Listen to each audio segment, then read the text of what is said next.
Je me suis réveillé avec le goût du sang dans la bouche, ce féreux et âcre relent de ma propre mort, et j'ai compris que les dieux, ou peut-être le diable, m'avaient renvoyé en enfer pour une seconde chance. Mon cœur battait encore, mais pas dans la poitrine déchirée par la balle qui m'avait achevé sous le pont des Arts, entouré des murmures indifférents des touristes et du rire étouffé de ma femme et de mon meilleur ami. Paris, cette putain de ville des amours éternels, m'avait trahi une fois, cette fois, je la noierais dans son propre poison. Le scalpel avait glissé sur ma peau comme une caresse traîtresse, et j'avais senti la vie s'écouler, goutte à goutte, dans les sous-sols humides de l'hôpital où j'avais tant soigné les autres. Mais ce n'était pas un accident chirurgical, non, c'était la lame de Victor, mon frère de cœur, guidé par les yeux froids d'Élodie, ma femme, qui avait vendu mon secret pour un empire pharmaceutique bâti sur mes mensonges. J'étais mort innocent de leurs yeux, mais coupable aux miens et maintenant, je revenais, nu dans mon lit d'hôpital, 10 ans plus tôt, prêt à déterrer les tombes que j'avais creusées moi-même. Les néons de l'hôpital Saint-Louis clignotaient comme des yeux accusateurs au-dessus de ma tête, et je fixais le plafond craquelé, mon souffle rauque résonnant dans la chambre stérile.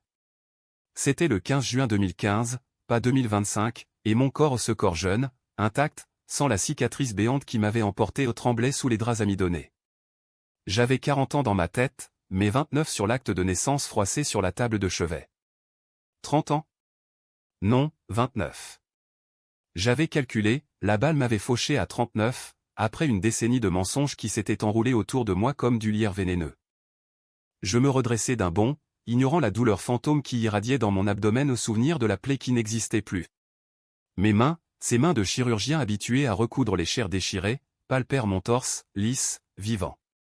Putain de miracle, murmurai-je, la voix éraillée par des années de cris muets dans l'au-delà. Où était-ce l'enfer?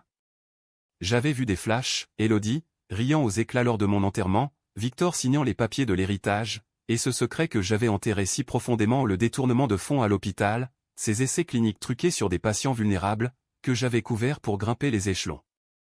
J'étais coupable, oui, mais eux m'avaient assassiné pour le couvrir. La porte s'ouvrit avec un grincement, et entra l'infirmière, une femme rondelette aux cheveux poivre et sel, portant un plateau de médicaments. Monsieur Laurent? Vous êtes réveillé? Le docteur Duval vous a opéré hier pour l'appendicite. Reposez-vous. Appendicite. L'excuse bidon que j'avais inventée pour justifier mon absence lors de cette nuit fatidique, 10 ans plus tard. Ironie du sort, c'était ce mensonge anodin qui avait lancé la machine infernale. Je hochai la tête, feignant la faiblesse, mais mes yeux scrutaient déjà son badge, Marie, fidèle Marie, qui témoignerait plus tard contre moi sans le savoir. Dehors, par la fenêtre grillagée, Paris s'étalait comme une toile vivante, le canal Saint-Martin miroitait sous le soleil matinal, des couples se bécotaient sur les berges, ignorant que sous cette romance, la ville grouillait de serpents. J'avais été l'un d'eux, chirurgien brillant à l'hôpital, amant passionné d'Élodie, confident de Victor, mon collègue et ami d'enfance. Nous avions grandi dans les banlieues grises de Montreuil, rêvant de conquérir la capitale. Mais l'ambition ronge comme l'acide, et j'avais commencé par falsifier des rapports pour accélérer une promotion. Un petit pas, pensai-je alors. Un pas vers l'abîme. Je sortis de l'hôpital 2 jours plus tard, les rues de Belleville m'engloutissant dans leur chaos joyeux. Les odeurs de couscous et de peinture fraîche se mêlaient à l'air chaud, et je marchais d'un pas hésitant vers mon appartement rue Oberkampf. Élodie m'attendait là, bien sûr dans cette vie antérieure, elle était encore l'étudiante en pharmacie aux yeux verts et au sourire qui désarmait les cœurs. Mais je savais maintenant, derrière ce masque, une ambitieuse prête à tout pour le pouvoir. Notre rencontre, il y a 5 ans déjà dans cette timeline, avait été un coup de foudre lors d'un congrès médical à Cannes. Elle, fille d'un industriel ruiné, cherchant un billet pour la haute société, moi, l'ascension sociale incarnée. En poussant la porte, je la vis, penchée sur la table, feuilletant un dossier que je reconnus instantanément. Les essais sur le nouveau médicament anticancéreux, celui que j'avais saboté subtilement pour favoriser un concurrent, empochant une commission occulte. Pierre. Mon amour, tu es rentré.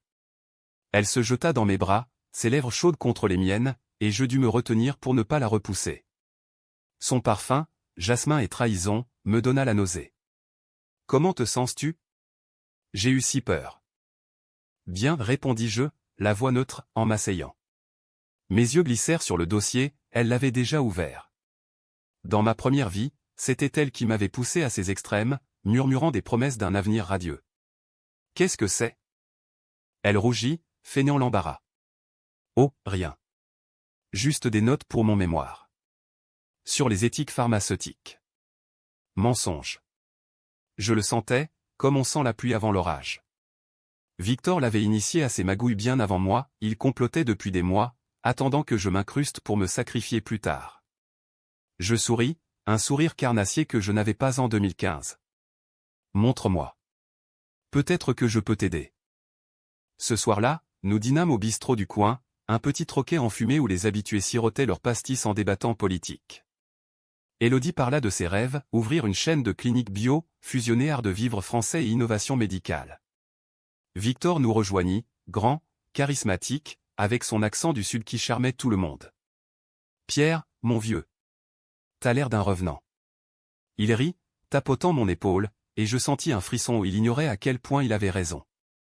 Nous trinquâmes au Beaujolais, et sous la table, la main d'Élodie sur ma cuisse me rappela nos nuits folles.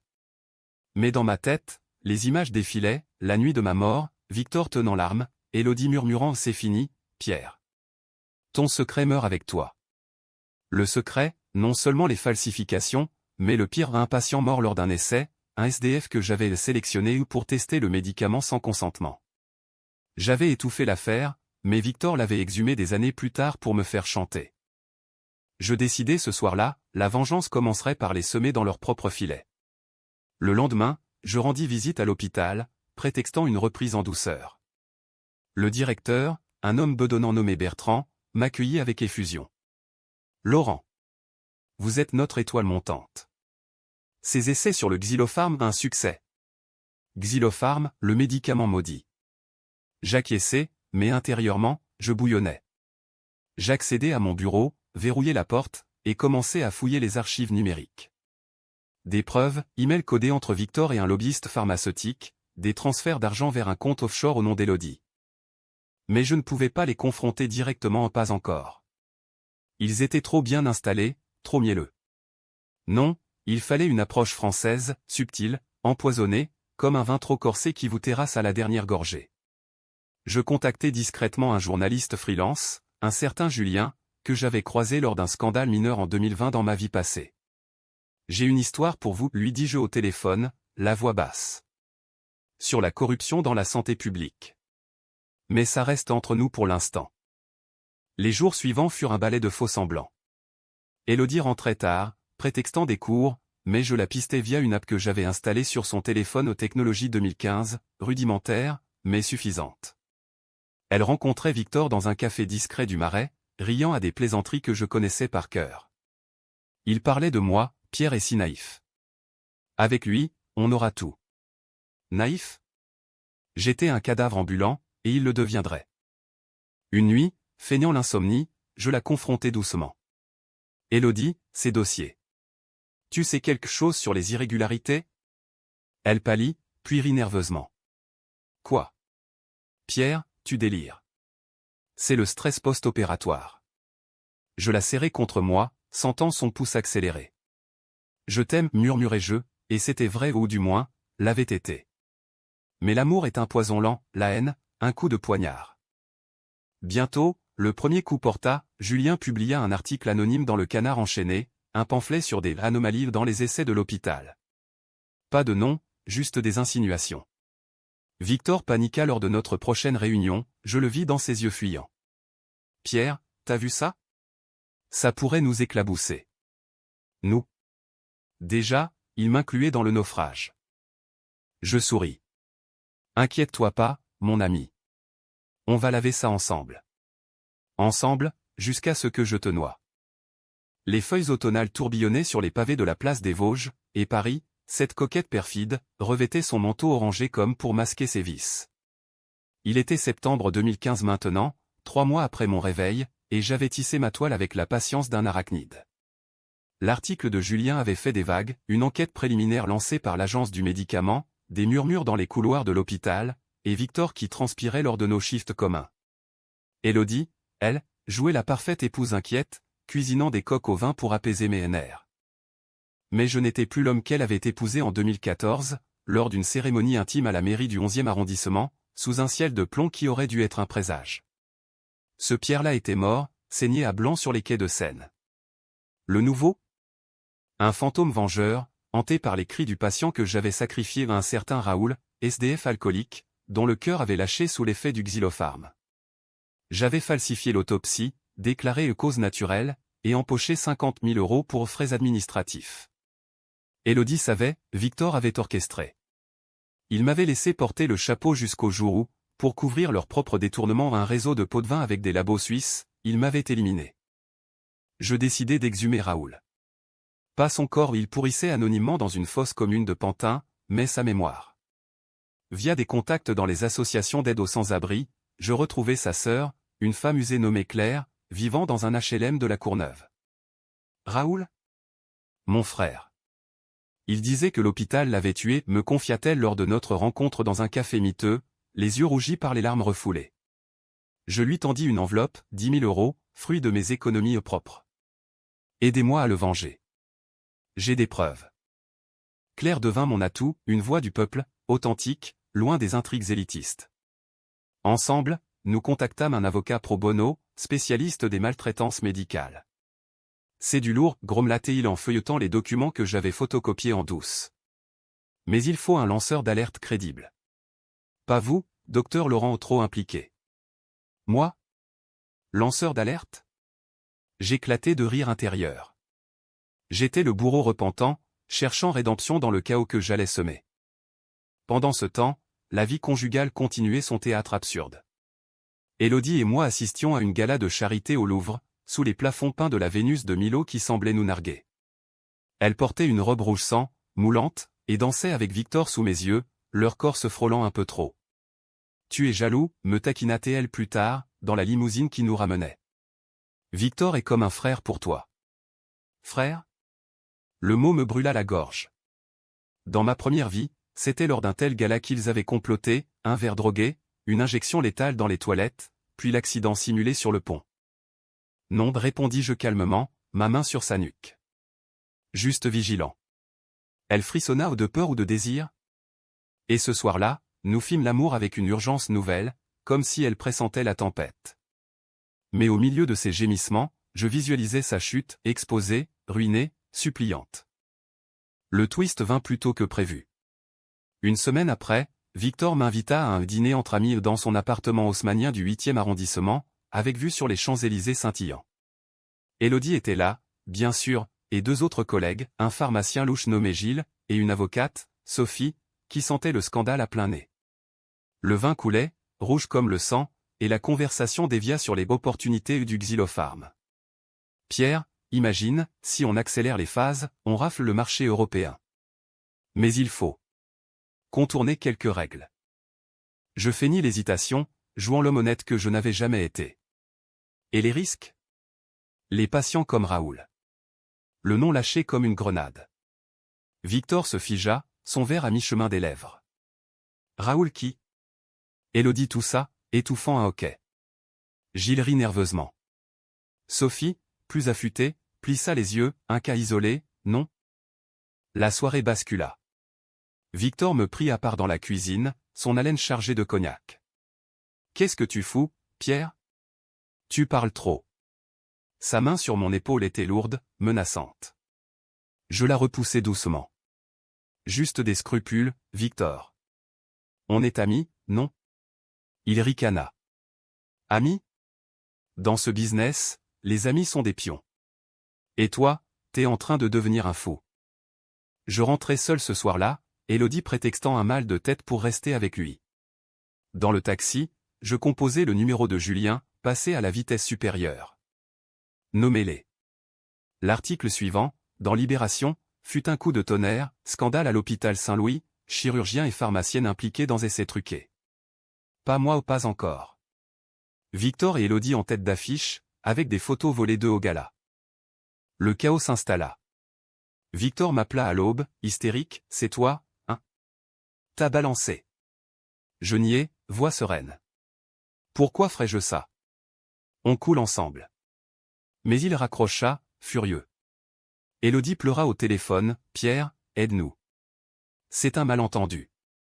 Aider? J'aurais pu, en effaçant les preuves que j'avais plantées. Au lieu de ça, je répondis, viens me voir. On en parle. Elle arriva en fin de matinée, le visage défait, sans maquillage vulnérable, presque humaine. Victor dit que tu nouais. Je la fis asseoir, lui offris un café. Eh. Non. Mais la vérité doit éclater. Elle se mit à genoux, larmes coulant, j'ai fait des erreurs, Pierre. Pour nous. Pour notre avenir. Pour nous? Le mensonge me donna envie de rire. Je la relevai, l'embrassai sur le front. Je sais tout, Élodie. Sur Raoul. Sur les comptes suisses. Sur la nuit où vous m'avez tué. Ses yeux s'écarquillèrent aux pure terreur. Quoi? Tu? Délire. Mais je vis la fissure, elle croyait aux fantômes, aux malédictions françaises des vieux romans. Va-t'en, dis-je doucement. Avant que je ne change d'avis. Elle partit, titubante, et je sus que la machine était lancée. Les semaines suivantes furent un tourbillon, perquisition à l'hôpital, Victor suspendu, Élodie interrogée par la police. Gilles se suicida une overdose accidentelle, et Sophie disparut en Suisse. Moi? Intouchable, le collègue loyal qui fournissait des tips anonymes. Mais la culpabilité me rongeait, Raoul n'était pas le seul. Il y en avait d'autres, des ombres que j'avais effacées pour mon ambition. Étais-je meilleur qu'eux? Non. Juste plus rusé. Un soir de novembre, pluvieux, Victor surgit chez moi, trempé, armé d'un pistolet le même qui m'avait tué autrefois. Finissons, grogna-t-il, la voix brisée. La porte close, Paris hurlant dehors.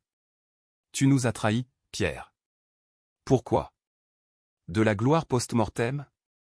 Je levai les mains, feignant la peur. Trahi? C'est toi qui m'as planté le couteau, Victor. Littéralement. Il appuya sur la détente, mais le cran de sûreté était mis à un détail que j'avais anticipé, en le droguant subtilement lors d'un café précédent. Il jura, lâcha l'arme. Je la ramassai, le vis à genoux. Pourquoi, balbutia-t-il. Parce que la vengeance n'est pas un plat froid, répondis-je. C'est un festin brûlant. J'appelai la police, et il fut emmené, menotté, sous les lumières bleues des gyrophares. Élodie, elle, implora une dernière chance lors de notre divorce express. Je t'aime encore, sanglota-t-elle dans le bureau de l'avocat. Je signai les papiers, lui laissant la moitié de nos biens, un geste magnanime. Non, une chaîne, elle porterait le poids de la dette, des procès à venir. Va, et souviens-toi, murmurai-je en sortant. Les morts reviennent toujours. L'hiver 2015 mordait Paris de ses crocs glacés, transformant la Seine en un serpent d'argent figé sous les arches du Pont-Neuf. Noël approchait, avec ses guirlandes criardes sur les Champs-Élysées et ses marchés aux odeurs de vin chaud et de marrons grillés, mais pour moi, c'était une saison de calcul froid. Victor croupissait en détention provisoire à Fresnes, accusé de fraude et de chantage, Élodie, assignée à résidence dans notre ancien appartement, attendait son tour devant le tribunal correctionnel. L'hôpital bourdonnait de rumeurs, et moi, réintégré comme héros involontaire, opérait avec une précision nouvelle chaque incision un rappel de ma propre résurrection. Claire, la sœur de Raoul, devint mon ombre bienveillante. Nous nous rencontrions dans des brasseries anonymes du 13e, près de la butte aux Cailles, où les murs tagués contaient des histoires de révolte populaire. Merci, docteur, disait-elle, les mains tremblantes autour de sa tasse de thé. Pour Raoul. Pour la justice. Justice? Un mot vide dans ma bouche. J'avais lancé l'enquête pour les noyer, eux, pas pour racheter mes péchés. Pourtant, en la voyant, je revoyais le visage émacié de Raoul sur la table d'opération, yeux vitreux, suppliant, ignorant que je scellais son sort pour une prime. L'article de Julien avait gonflé en série, Mediapart creusa, révélant les liens avec les labos suisses, et un documentaire Arte se profilait les ombres de la santé, avec mon témoignage anonyme comme pivot. Mais le vrai poison était personnel. J'avais découvert, en fouillant les emails d'Élodie, mots de passe inchangés, Pierre Amour 69, pathétique, une lettre, une confession à sa mère, datée de 2013. Maman, Pierre n'est pas l'homme que tu crois. Il a tué pour monter. Mais je l'aime ou du moins, j'aime ce qu'il peut m'apporter. Tuer. Pas falsifié. Elle savait pour Raoul, et pire, elle avait suggéré son nom, le voyant comme un cobaye idéal, sans famille bruyante. La rage me consuma cette nuit-là, seul dans mon nouveau studio de Bastille, avec vue sur l'opéra. Je cassai un verre contre le mur, le sang coulant de ma paume comme un stigmate. Étais-je un monstre, ou eux? Tous.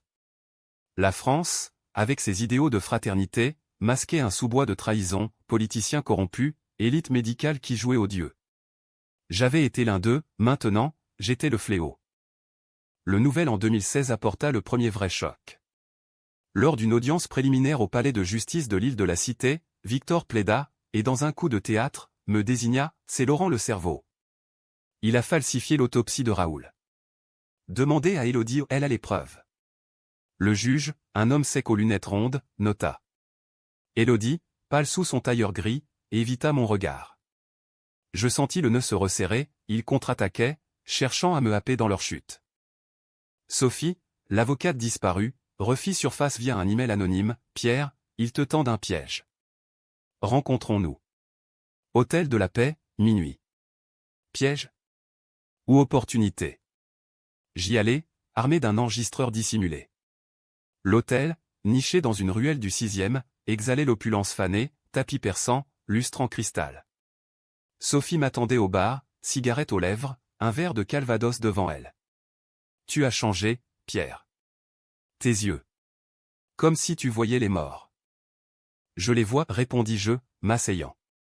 Elle rit, amère. Victor m'a largué quand ça a chauffé. Mais j'ai des dossiers, sur toi, sur Raoul. Et sur Élodie où elle est enceinte, tu sais? De Victor. Le monde bascula. Enceinte.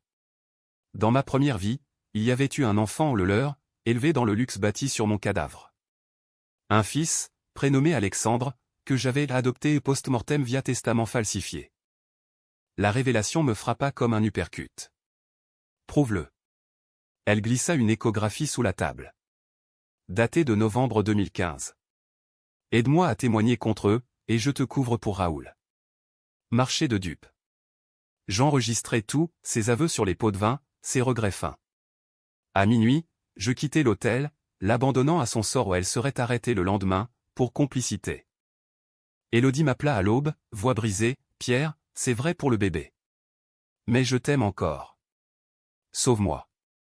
Sauver? J'aurais pu payer un avocat vedette, effacer les traces.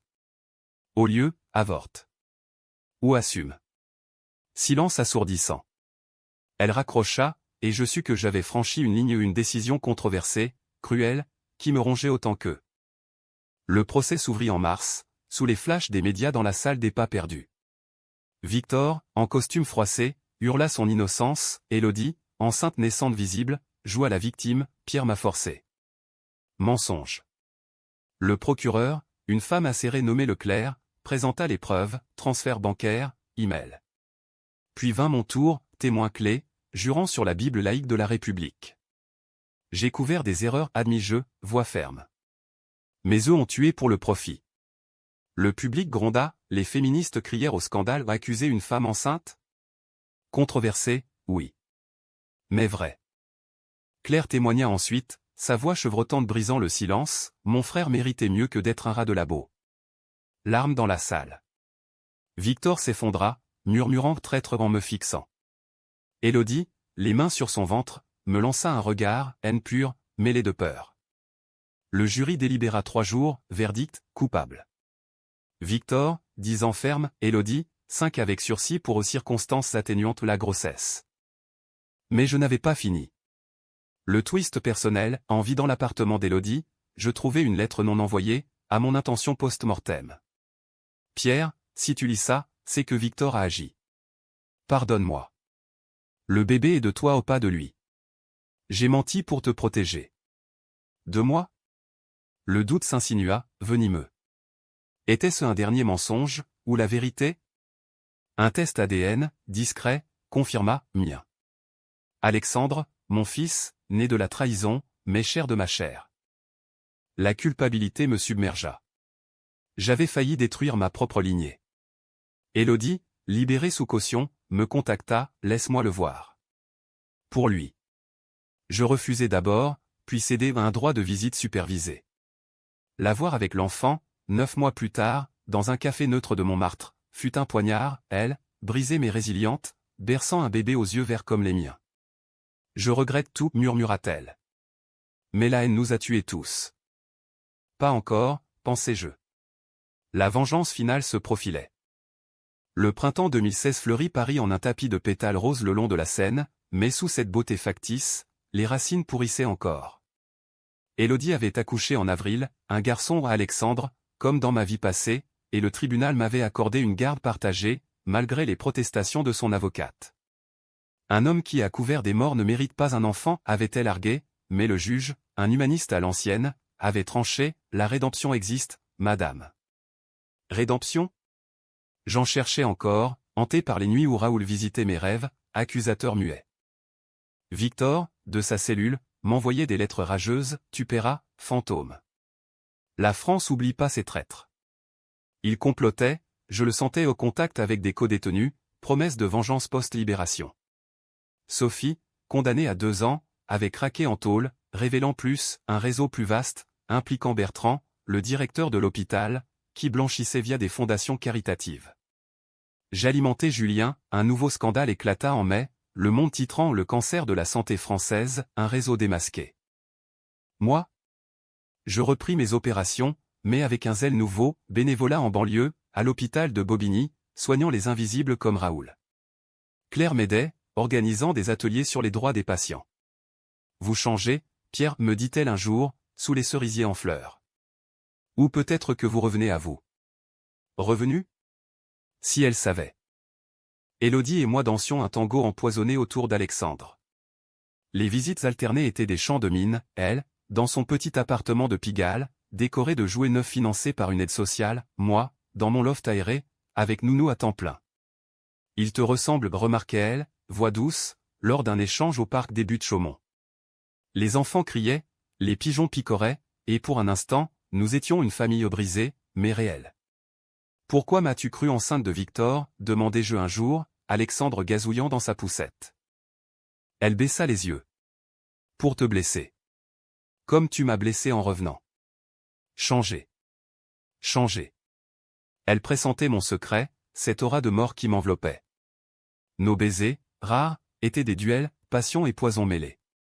Une nuit, après une garde prolongée, nous cédâmes dans mon lit urgence animale, regrets immédiats. C'est une erreur, murmura-t-elle en s'habillant. Pour lui, arrêtons. Mais le piège se refermait. L'été apporta la contre-attaque. Bertrand, viré mais pas inculpé, m'invita à un sommet informel dans sa villa de Deauville, prétextant réconciliation. Pierre, tu as ruiné des carrières. Mais on peut rebondir. La mer normande clapait, grise, et autour d'un barbecue, il lâcha, Victor t'a légué un cadeau. De Fresnes. Le soir, un colis anonyme, photo de moi avec Claire, insinuant une liaison, et une menace, abandonne le réseau, ou Alexandre paie. Panique. Je pistais l'expéditeur, inspire de Bertrand, lié à Victor. La vengeance prenait un tour personnel, familial ou controversé, car impliquait un enfant frisé l'innommable. Je contactai la police, mais discrètement, pas de scandale, juste une filature. Puis, twist, Élodie fut enlevée. Un appel anonyme rend les preuves à Bertrand, où elle finit comme Raoul. Cœur battant, je simulai la coopération. Rendez-vous dans un entrepôt désaffecté de Gennevilliers, sous un ciel doux orageux. Élodie, ligotée à une chaise, yeux bandés, gémissait. Bertrand et 2 gorilles encadraient, Victor, en visio depuis sa cellule, ricanait sur un écran portable. Bien joué, Pierre. Maintenant, avoue tout, Raoul, les falsifications. Pour Lacan. J'hésitais aux décisions cruciales. Avouer publiquement ? Ruiner ma seconde chance ? Ou résister, risquant sa vie ? C'est moi, balbutiai-je, micro caché activé. J'ai tué Raoul. Pour l'argent. Menteur ? Partiellement. Mais ça les endigua. Victor jura, parfait. Tuez-la. Le chaos, je bondis, désarmant un gorille, l'autre tira, effleurant mon épaule au écho de ma mort passée. Élodie hurla, se libérant, nous fûmes une tornade de poings et de cris. La police surgit, sirène hurlante mon appel anonyme payant. Bertrand arrêté sur place, Victor, son appel intercepté, perdit tout sursis. Dans l'ambulance, Élodie agrippa ma main, pourquoi m'as-tu sauvé ? Parce que je t'aime encore, admis-je, vérité amère. Et parce que la haine tue l'âme. Alexandre nous attendait chez Claire, gardé, en le voyant, innocent, je jurais, plus de ténèbres. Mais le réseau s'étendait. Leclerc, la procureuse, me convoqua, vous êtes clean, Laurent. Mais aidez-nous à démanteler le reste. J'acceptais, devenant informateur. Décision controversée, dénoncer des collègues innocents pour piéger les gros poissons? Oui, pour le bien commun, un utilitarisme froid, à la française. Automne, procès Bertrand, un cirque médiatique. Témoignage de moi, star, Élodie, repentante, confirma mes aveux comme piège. Victor, enchaîné, cracha, il est le diable revenu. Le jury rit, condamnation, 20 ans. Libéré de l'emprise, je confrontai Élodie dans un café du quartier latin, feuille morte virevoltant. Et maintenant, demanda-t-elle. On recommence? Pour lui? Je secouai la tête. Non. Séparés, mes alliés. Elle pleura, je partis, le cœur lourd. La vengeance culminait, mais à quel prix? Raoul en témoin, Alexandre grandissait. Paris, complice, bruissait de mes secrets. L'hiver 2016 à 2017 enveloppa Paris d'un manteau de givre, transformant les fontaines de la Concorde en sculptures éphémères, et avec lui vint la purge finale. Le réseau s'effondra comme un château de cartes, arrestations en cascade, de labos parisiens au conseil d'administration zurichois. Mediapart publia le dossier complet, me citant comme l'ange gardien de la santé publique, l'ironie suprême pour un homme revenu des morts. Julien, mon allié, m'offrit un verre au Procope, le plus vieux café de la ville, t'es un héros, Pierre. Ou un survivant. Survivant. Le mot résonna. Élodie et moi naviguions un divorce amiable, pour Alexandre. Les audiences au JAF du tribunal de Paris étaient des bals masqués, sourires forcés, avocat suave. Garde exclusive pour la mère, plaida la sienne. L'enfant a besoin de stabilité. Stabilité? Après ces mensonges? Je contre-attaquai, et le père? Qui a sauvé sa vie? Controversé, oui, instrumentalisé l'enlèvement. Mais le juge trancha, joint custodie, avec thérapie familiale. La France encourage la coparentalité, déclara-t-il, citant la loi Taubira comme un mantra. Victor, de Fresnes, tenta un dernier coup, une lettre à la presse, m'accusant de meurtre. Laurent a tué Raoul de ses mains. Ridicule, l'autopsie, Rouvert, confirma l'overdose induite, ma falsification démontée, mais prescrite. Il fut transféré en isolement pour trouble. Bertrand, en tôle à Nanterre, se suicida au pendaison, accidentelle. Le réseau mort, je respirais. Mais le twist final frappa en février, Claire, ma confidente, avoua lors d'un dîner au train bleu, sous les vitraux somptueux de la gare de Lyon. Pierre, Raoul. Ce n'était pas un SDF lambda. C'était mon amant. Et il avait un secret, il était journaliste sous couverture, infiltrant l'hôpital pour un scandale pédophile au pas médical. Pédophile? Le cœur se serra. Raoul enquêtait sur un réseau d'élite, dont Victor faisait partie aux soirées privées, mineurs vulnérables. J'avais tué, sans le savoir, un héros. La révélation me brisa. J'avais vengé un fantôme double. Claire pleura, il t'aurait pardonné. Pour la justice. Justice? Je contactai ses archives, un USB caché, remis par elle. Preuves explosives, photos, témoignages. Julien les publia, tollé national. Victor, déjà condamné, écopa d'une chaîne à vie. Élodie, apprenant, vomit sa bile, mon Dieu, avec ça? Elle n'avait pas su où fin. Le climax, confrontation finale avec Victor, en parloir vitré de Fresnes. Son visage, vieilli, ravagé. Tu sais pour Raoul, grogna-t-il. J'acquiesçai. Tu protégeais des monstres. Il rit, amer. Et toi? T'as tué le Messie pour de l'argent. On est pareil. Pareil. Le mot me libéra. Non. Toi, tu tombes seul. Je partis, le laissant hurler. Élodie et moi, pour Alexandre, tentâmes une trêve.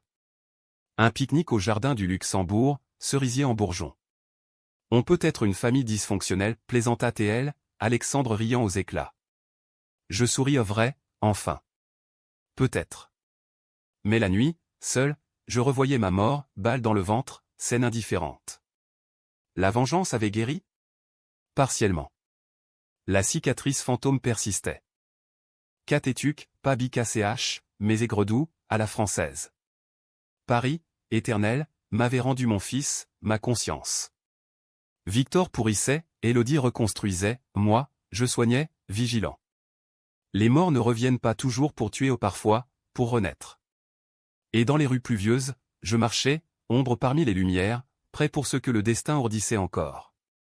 6 mois plus tard, lors d'un congrès à Lyon, je rencontrai une nouvelle flamme, une éthicienne, aux yeux bruns et au rire franc.